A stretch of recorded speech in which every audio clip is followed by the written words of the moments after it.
Princess Vael'ari of the Zhyr'kai Dominion was a symbol of discipline, poise, and unwavering control.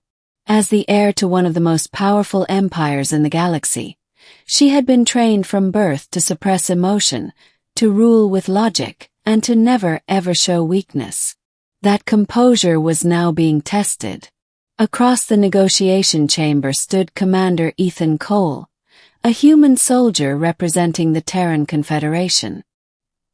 He was everything Vael'ari was not prepared for: rugged, direct, and infuriatingly confident.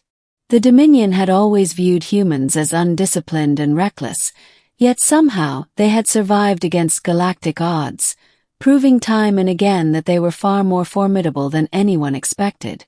And now, here they were, two warriors from opposing factions, standing face to face in a room filled with dignitaries, trying to negotiate a fragile peace. But Vael'ari had a problem. A very dangerous, very distracting problem. This human was getting under her skin. Chapter 1. The negotiation turns personal. The meeting had been going on for hours. Ethan leaned back in his chair, arms crossed. His sharp blue eyes locked onto Vael'ari. "With all due respect, Your Highness, your terms are impossible. You expect my people to just hand over strategic zones without any security guarantees." Vael'ari forced herself to maintain a neutral expression. "Do not react. Do not show frustration. Your forces are unpredictable," she said coolly. "The Dominion cannot place faith in a species that survives at all costs." Ethan interrupted. "Yeah, we've heard it before." Her bioluminescent markings, which remained dim during moments of control, flared ever so slightly. She immediately dampened them. Did he notice? Ethan smirked. He noticed. Chapter 2. Cracks in the armor. Vael'ari had spent years mastering diplomacy, but this human played by different rules. He challenged her. He refused to speak in the careful, layered speech of Dominion politics. Instead, he was direct, unfiltered, and entirely unafraid of her title. And somehow, that was far more unsettling than a battlefield full of enemies.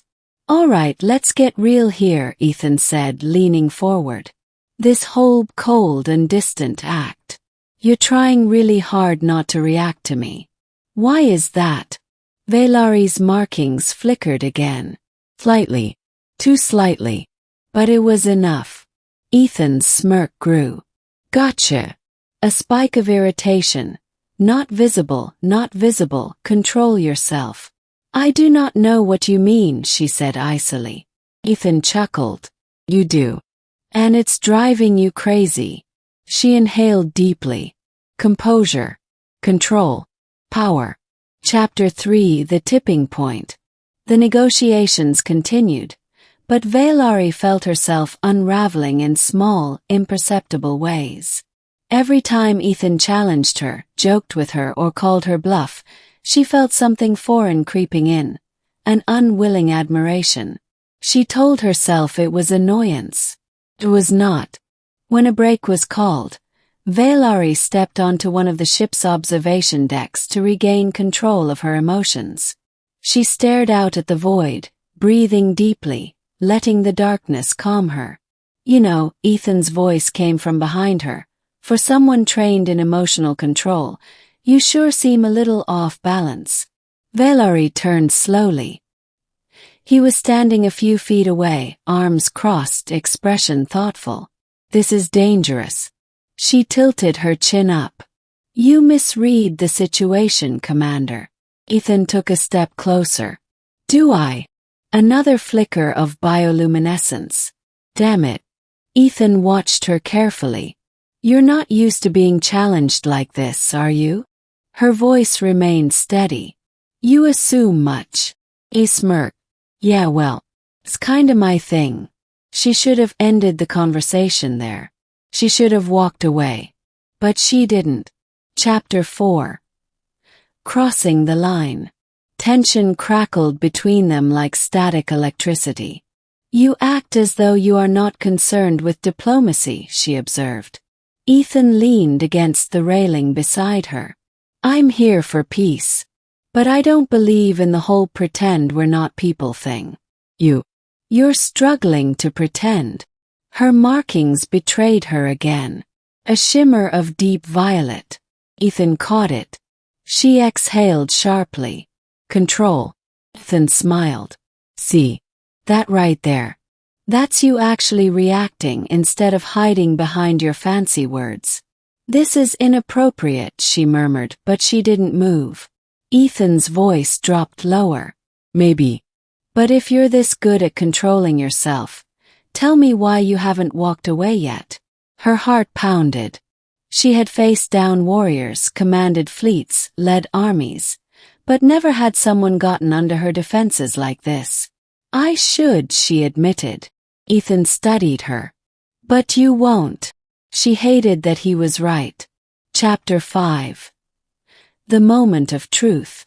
The meeting resumed, but everything was different. Vael'ari couldn't unsee it now. Every glance Ethan sent her way was calculated. Every challenge, every counterpoint. He knew exactly what he was doing. And worse, she was playing right into it. When the final terms were settled and the negotiations concluded, Ethan approached her one last time. Looks like we'll be working together more closely now, he said, amusement flickering in his expression. She stood tall. So it would seem. He tilted his head. You're still trying to hold on to that composure. She exhaled slowly. It is required of me.